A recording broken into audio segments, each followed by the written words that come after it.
Recipe হচ্ছে আলু ফুলকপি ডিম দিয়ে তরকারি। এটাকে নুন জলে দিয়ে ভিজিয়ে রেখেছি 1 ঘন্টা ধরে, কেন পোকা থাকলে বেরিয়ে যাবে। আমি একটা মশলা তৈরি করে নেব। 2টো শুকনো লঙ্কা, 1 চামচি জিরে, ধনে 1 চামচি, 2 চামচি গোটা ধনে, 20টা মতন আদা কুচি, 10-12টা রসুন কুচি। আমি এটা জল দিয়ে 10 মিনিটের জন্য ভিজিয়ে রাখবো। গ্যাসটা জ্বেলে নিয়েছি, সর্ষের তেল দিয়ে নিচ্ছি। প্রথমে আমি ডিমগুলোকে ভেজে নেব। আমি ডিমগুলো তেল হয়ে গেছে, ডিমগুলো দিয়ে দিচ্ছি।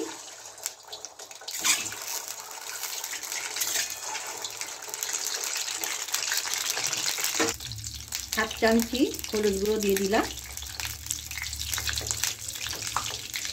হাফ চামচি লঙ্কা গুঁড়ো দিয়ে দিলাম। ডিমগুলোকে লালচে লালচে করে ভেজে নেব।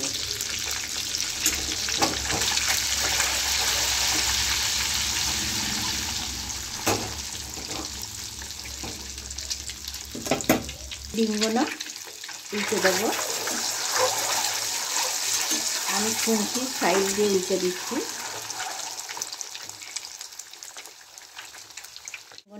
ভাজা হয়ে গেছে, একটু লাল লাল করে ভেজে নিয়েছি। এবার তুলে নেব।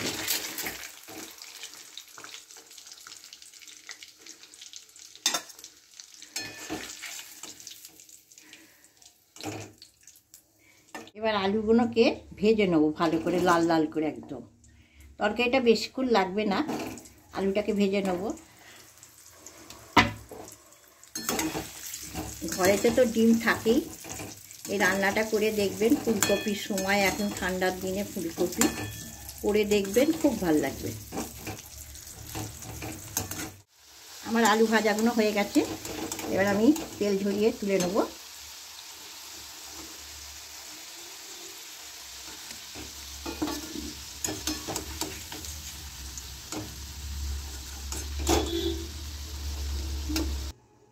এবার আমি ফুলকপিগুলোকে ভেজে নেব।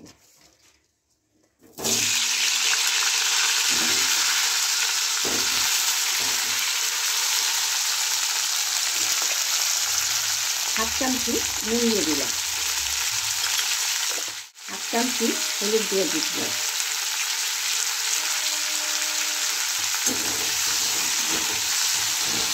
ভালো করে লাল লাল করে ভেজে নেব। ফুলকপিগুলোও ভাজা হয়ে গেছে, এবার তুলে নিচ্ছি।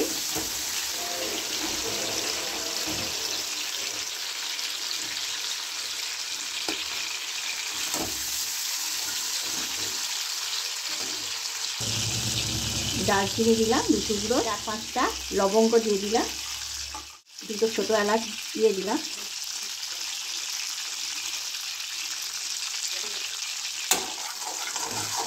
এবার আমি পেঁয়াজ, এখানে 2খানা আমার পেঁয়াজ ছিল, পেঁয়াজগুলোকে কুচকে কুচকে একদম ছোটো ছোটো করে কুচকে নিয়েছি। এবার একটু লাল লাল করে ভেজে নেব। আমি কিন্তু গ্যাসটাকে এবার জোরে দিয়ে করব।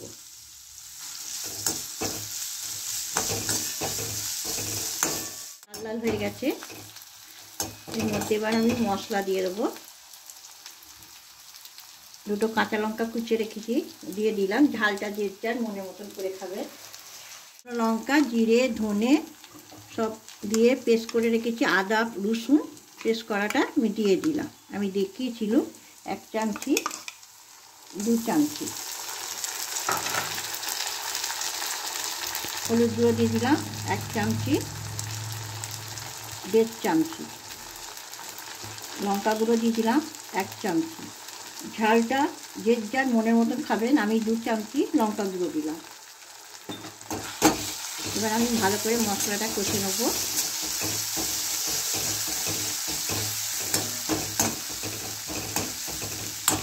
আমি 2টো টমেটো বাটা, গোটা 2টো টমেটো নিয়ে নিয়েছি, বাটা দিয়ে দিলাম।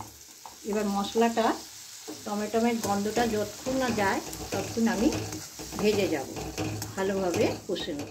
তেল ছেড়ে দিয়েছে, আমি এবার নুন দিয়ে দিচ্ছি 1 চামচি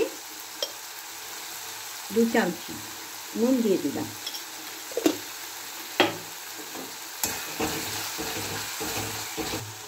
এবার আমি ভাজা আলুগুলো দিয়ে দিচ্ছি, দিয়ে ভালো করে নেড়ে নিলাম।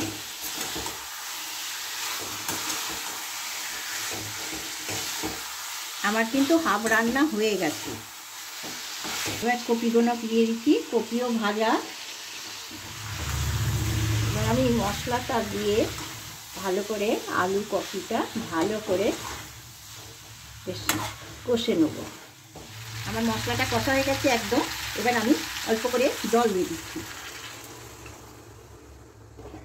জলটাকে দিয়ে ভালো করে এপিট ওপিট করে নাড়িয়ে দেবো।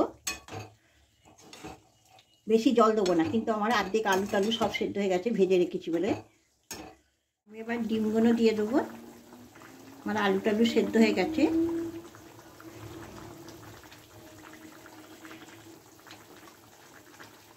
ধনে দিচ্ছি।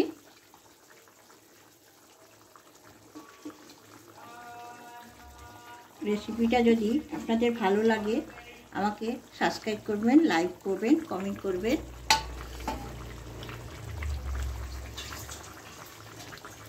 মশলা গুঁড়ো দিয়ে দিলাম 1 চামচি।